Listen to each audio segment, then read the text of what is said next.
One of the most important things before any makeup application is prepping and priming the skin. It really affects the way the makeup looks, the way that it feels, and the way that it wears. I'm going to show you guys all of my tips and tricks on how to perfectly prep and prime your skin. I really like to take my time when it comes to skin prep because it is so crucial. It'll really create a beautiful canvas if you do it correctly. I always start off with some type of hydrator. Today I'm going to be using an oil-based primer. I'm just going to rub this into my fingertips. And we are seeing that oils are so popular and so trendy in the makeup world. And I'm just using my fingers to really press this oil into her skin. I'm hydrating the areas that I really want to be a lot more luminous and dewy, which is gonna be more in her cheeks. I think one of the biggest misconceptions is if you're someone that's oily, that you cannot use a hydrator, that you cannot use some type of oil, but you absolutely can. I like to just press it into the cheeks. So now that I've hydrated her skin, I'm gonna move on to priming.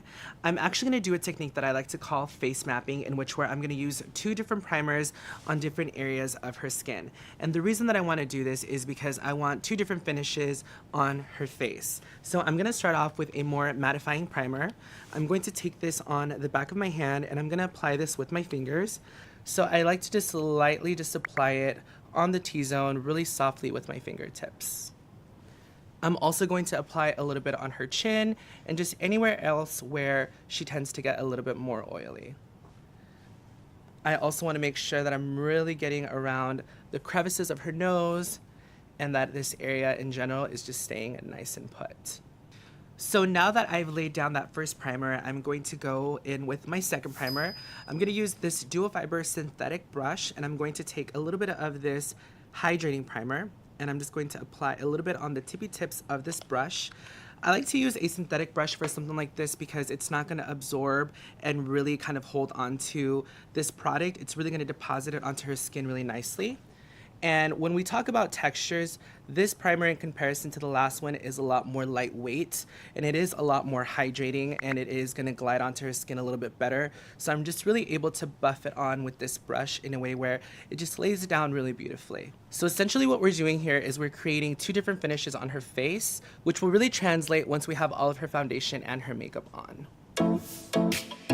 Now that we have her all nicely prepped and primed, I'm gonna add a little bit of glow to her skin before we even apply her foundation. So I'm going to take another dual fiber brush. This one's a little bit more flat than the last one, and I'm just gonna pump out a little bit of this product right on the side of the brush.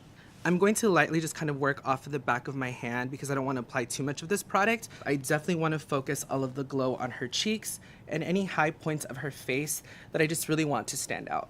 And I'm just doing this in a stippling motion, just really making sure that I'm building that glow and that I'm really buffing and blending it out.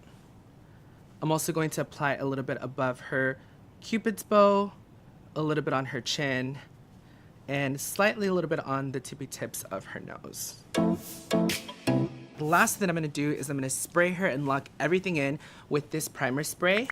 I'm going to give her a couple of spritz. And now she is perfectly primed and prepped for her foundation.